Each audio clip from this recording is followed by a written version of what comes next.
don't you just put shelves under your stairs? And I was like, phew. I started Wild Abundance, and Wild Abundance is my school, and any time of the year, it's just a lovely place to work. A lot of women really like to come here and learn carpentry because it's a very safe environment. I'm Natalie Bogwalker, and I'm excited to give you a tour of my not so tiny house. Welcome to my spacious kitchen. It was really important for me to have a very functional kitchen because I love to cook. And so having plenty of counter space, super important. This is a butcher block that I salvaged. And so this is where I do a lot of work. I have soapstone countertops on either side. And then this is my stove, which I bought on the side of the road from some random guy in kind of a sketchy place, but it's awesome. And it's an older stove that doesn't need to be plugged in. So it just has pilot lights. It doesn't need an electric ignition. So that's really, really helpful for off-grid situations. I have storage that I've really dialed in. So right here, I have spaces for jars of different heights. Like I have a special shelf just for pint jars, a couple shelves for quart jars, and then another shelf that is for half gallons. And I find that I can fit things in a much more efficient way if I build shelving like that, that is really specific to the sizes of containers that I am using. I have these cabinets that I built along with some of my apprentices from one of my building programs here at Wild Abundance. And they are built with black walnut. They feature antler handles and yeah, it's black walnut and spruce construction. And so this is my sink, and this sink is another Purist thing. And it is built with soapstone. So my friend Barron and I built this sink. I cut the soapstone by hand, which I went up to Virginia to buy from a soapstone quarry. And I cut these grooves into the soapstone so that I can run water on it. I can set wet things and the water just goes right into the sink. It's really an awesome thing. Soapstone is what's used in lab sinks in like chemical labs. And it's a really great material. It's also a really awesome thermal mass. So this cabin is passive solar. And so in the wintertime, this is south-ish, and all the leaves on these trees are gone. And the sun comes in this window. It heats up the soapstone on this windowsill, and it also heats up the soapstone here. And then that heat gets radiated back into the room, which really helps with the heating of the cabin. It also retains heat from the wood stove. So when the wood stove's going, this is a wood cook stove, so I don't necessarily need it going all the time. So when I'm cooking, it gets really hot. This soapstone holds onto that heat and then slowly releases it back into the room, which is really, really awesome. I want to point out a couple things about my wood cook stove. So, you know, I'm really into permaculture, and we teach a lot of permaculture at Wild Abundance, which basically is like designing systems that are truly sustainable. And within that, within that framework, one really neat trick is having multiple uses for each element in your house or in any design, a landscape design. And so this wood cook stove, it heats the space. I can also cook on it, and it also heats up my water in the wintertime. It's my wintertime water heater. And so in the firebox, there is a coil, just one coil, and the water goes through there, and there's a thermosiphon that once the water is heated up, of course, hot water rises, and so it goes to the hot water heater that is in the second floor of the cabin, and then the cool water comes down from the bottom of that hot water heater and comes down to be heated up in the wood cook stove. And so all winter, whenever I'm running my wood cook stove, I have hot water that I don't have to feel bad about burning propane. You need storage. And so this is a really fun storage technique that one of my friends and mentors, Barron Brown, suggested to me. And he was like, oh, why don't you just put shelves under your stairs? And I was like, brilliant. I love it. And so this is my apothecary. So using herbs for healing is really important to me. So I have a lot of tinctures, and I have them organized according to, you know, immune, cold and flu, all sorts of various medicines here. So this is a really great way to make use of the space under your stairs in a much more simple way than having pull-out drawers. Because I tell you, building drawers is a lot of work. This is a bear that my friend Beatriz Mendoza sculpted for me when we were both pregnant. And this is a mama bear and a baby bear, and she's eating berries, and the baby bear's like, I want some berries too, mama. And it's a really, really lovely, beautiful thing to me because Bee died of cancer a few years ago. And so this is just this really special memory of her that I get to have in my home and just think of her whenever I see it.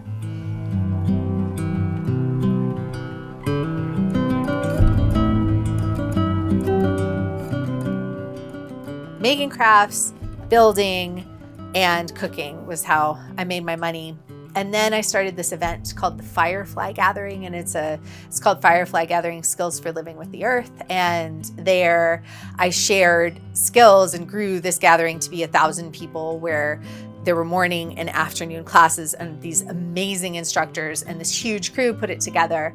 And it was the first, there's these Earth Skills gatherings that have happened for decades in this country, but this was the first big one that was run by a woman. And that was a pretty significant thing to like break through that, along with breaking through as a carpenter, as a woman, and all of these things and I'm kind of standing on the backs of a lot of women before me that have really opened up this space where I could really claim that space in in really gate-kept sectors. And so I was running this event, the Firefly Gathering, and really wanted to have more experience working with students. I was also teaching primitive skills and herbalism and wildcrafting and gardening. And I wanted to be able to do that on a more regular basis instead of just producing this huge event that happened once a year and then was over. And so I started Wild Abundance, and Wild Abundance is my school. And eventually I bought this piece of land where we're at, and the land had no structures. Now it has multiple classrooms, and we've actually bought another piece of land where we're building really awesome infrastructure for building tiny houses and for our women's carpentry classes.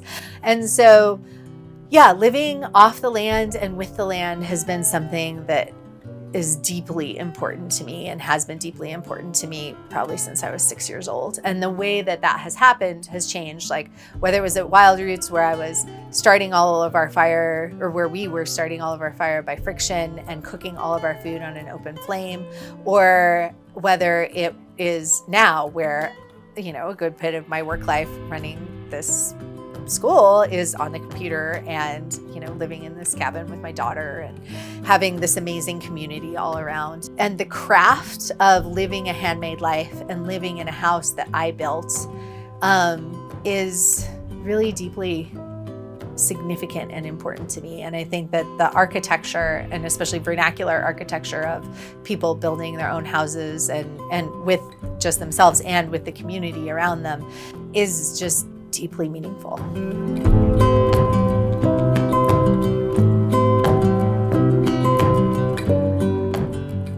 This over here is my temporary pantry, which I'm very excited to move into the mudroom. And it was a really big deal when I brought in a table.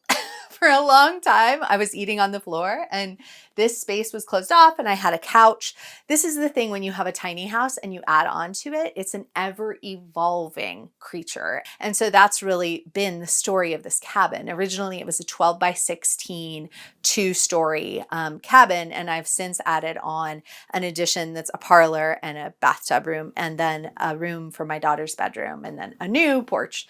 This is something that I'm really proud of in this house, is these beautiful arched doorways. And so this is a log cabin, of course. And so the original build was these logs. And so it's a 12 by 16 cabin. So I had 15-foot logs and 20-foot logs that I notched with a bunch of friends and put up to make the walls of this cabin. Many of these logs actually came from the building site, which was really cool. They're mostly white pine logs. And so cutting an arched doorway out of a log cabin is something that's relatively simple. Whenever you're cutting the openings into a log cabin, these days, what you do is you put like a big 2x8, rough sawn 2x8 board, you screw it to the logs, and then you use a chainsaw and cut the holes in the cabin, which is really freaky, I must say, to take a chainsaw to your house. It's a big deal, but it means that we can be pretty creative with the shapes of those penetrations. And so for these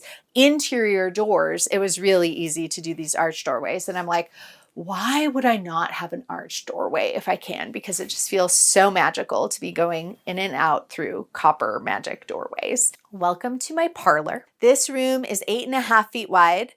I wish that it would have made it 10 feet wide because it would have made everything fit a little bit better. But as it is fine.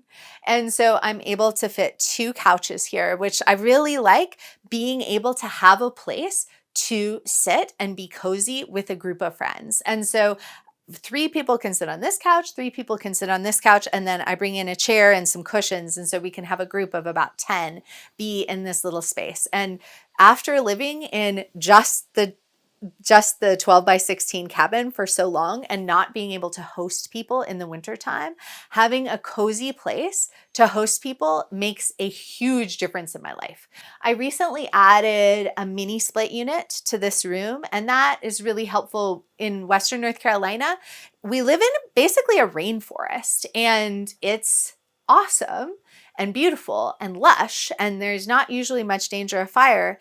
And there are mold issues in the summertime at times. And so having this mini split unit and being able to run, I just do a little AC during my morning workout in the summertime, and that's enough to dehumidify the air so that I don't have mold issues in here. This is my daughter's room, and it's the former timber frame covered porch. So when I first had my 12 by 16 cabin, and then I built, with some help from my friend Brian, a timber framed covered porch with the intention that someday I might turn it into an addition. And then when I got pregnant with my daughter, I made the parlor. And then later, when my daughter was about 2.5, we closed in this for my daughter's bedroom. And so this was done by me and by one of my work traders who was taking a tiny house class with us, and by my ex-partner, my child's father, Frank. And so we closed in this room for her, and it's really lovely. And here's a few features. Is Frank has built this little loft in here, and she and her friends really like to go up there and jump into the bed, which is a really delightful thing for kids to do and is relatively safe. It feels pretty good to me, but it's responsible for hours of entertainment for children, and especially when there's ever a get together and I want to hang out with my adult friends. The kids come in here and they jump off the loft and climb up the ladder and jump off the loft and climb up the ladder. So it's pretty delightful.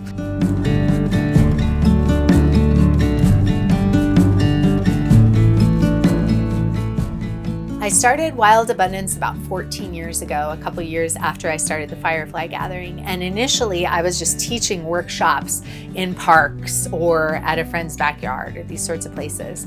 And then I purchased this property and Wild Abundance really started to blossom. And over time, I was noticing in these natural building workshops, like something that had always frustrated me when I took these workshops was that they taught you how to like stick mud on walls and how to build a cob wall, but nothing about carpentry, nothing about how to build a roof or how to build a floor system. And so I felt really strongly about changing that. And in the process, I learned that there's reasons why people don't teach carpentry. It's like pretty complicated to teach and kind of dangerous.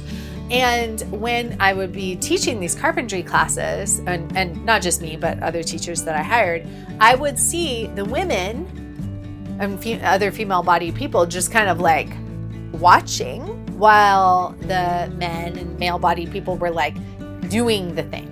And I was like, how do you feel about this, ladies? And they're like, oh, we learn best this way by watching. I'm like, no, you don't. There's just not space for you. And so we started these women's basic carpentry classes. And these women's basic carpentry classes have come to be our flagship program. Like we're running 14 of them this year. A lot of women really like to come here and learn carpentry because it's a very safe environment. We have a mix of female teachers, some of whom took our class like, a decade ago and then worked in the field and now have come back as teachers, and some of whom are male-bodied people who I just trust really deeply. Like the person who initially taught me carpentry is now one of our teachers, which I feel really good about. We also have tiny house classes, which are open to people of all genders. And they're awesome. we build, we actually erect, like build the floor system, put up the walls, put on the roof, sheathe, often put windows in a tiny house during this 9-day class. All of the lectures for that class are online. So those are all done before the class. So when people show up for the 9 days, they're just really doing the thing. And we also have an online tiny house academy that is just the online stuff that is available for, of course, the lesser price. And people can then take that from wherever they are and not have to come here to our campus. As I get a little bit older and the ambition of my youth and constant building and needing to do things eases up, I'm taking a lot more baths. Really enjoying these baths. And so I got this amazing clawfoot tub, which I'm so thankful to have.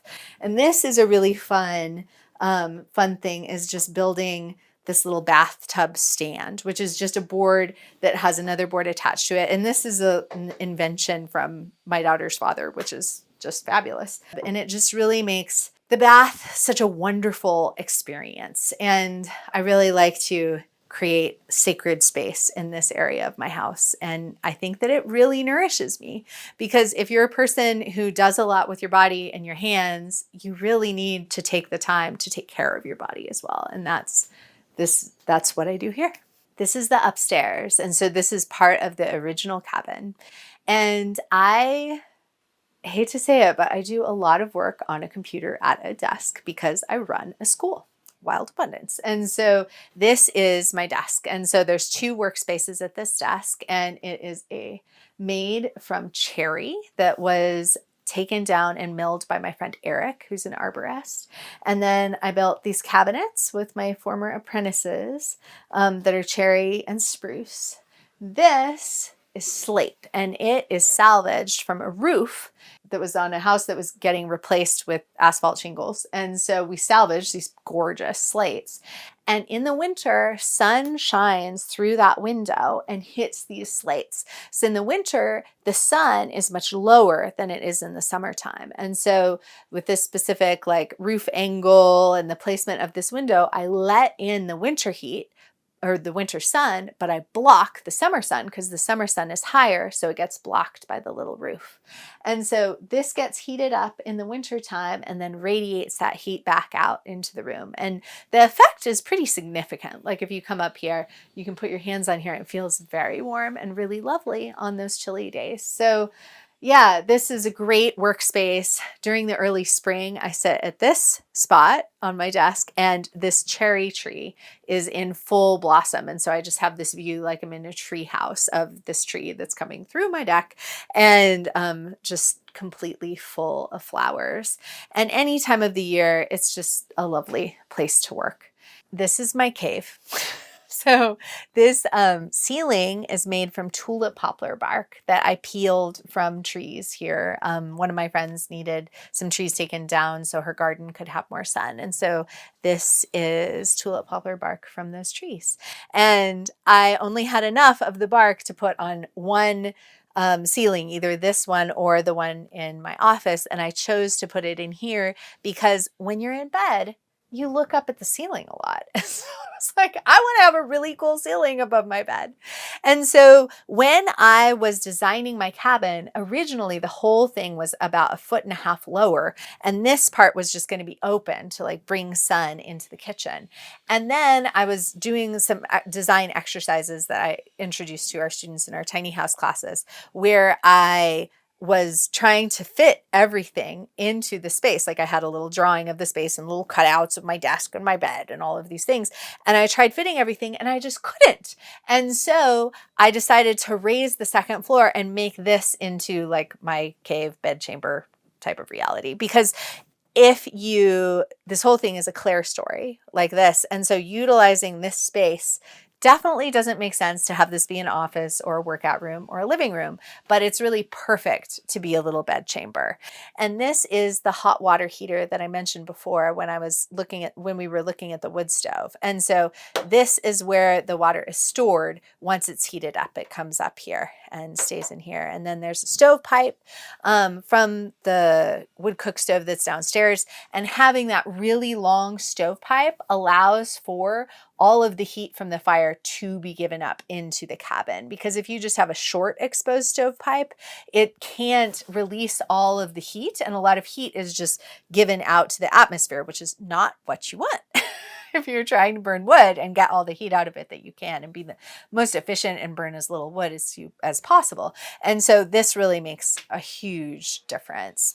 And so I have my bed here, and then I have a little space and a little more storage area. And sometimes I meditate up here in the mornings. And yeah, I love my little cave.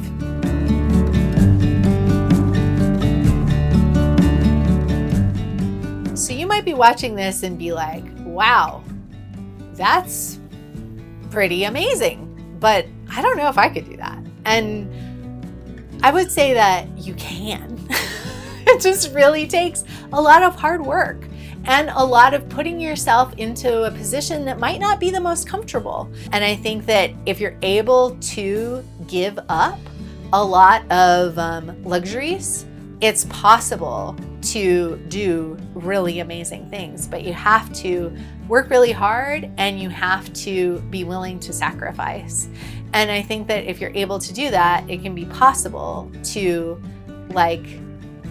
make really awesome things happen. And a big piece of that too is community. Like I mentioned, the work parties, and there's a lot of things that I can do, and there's a lot of things that I don't know how to do at all. And the fact that I have community makes it so that nothing is really out of the range of possibility. And so I think really putting a lot of time and energy into making connections with people and really acknowledging and feeding relationships is a way that we can make really amazing beauty happen in our lives. Thank you so much for checking out my home, which is so meaningful to me and such a big part of me. And if you want to hang out with me more, I encourage you to check out our website, wildabundance.net. We have a link there to our newsletter, and there are waiting lists for all of our classes. Our classes tend to fill really quickly, so getting on those waiting lists is the best thing to do if you want to get into a class. And you can also follow us on Instagram. It's @wildabundance. On Facebook, it's Wild Abundance. We also have a YouTube channel that is Wild Abundance, and there you can find classes on everything from deer hide tanning to tiny house building to how to use a darn table saw to how to sharpen a pencil. And then we also have spring wild foods. It's a channel that is full of really, really helpful videos. So please check that out. And I wish you luck on your own tiny house, mobile tiny house, school bus, whatever your journey might be. And I would say, if you put your mind to it, you can totally do it.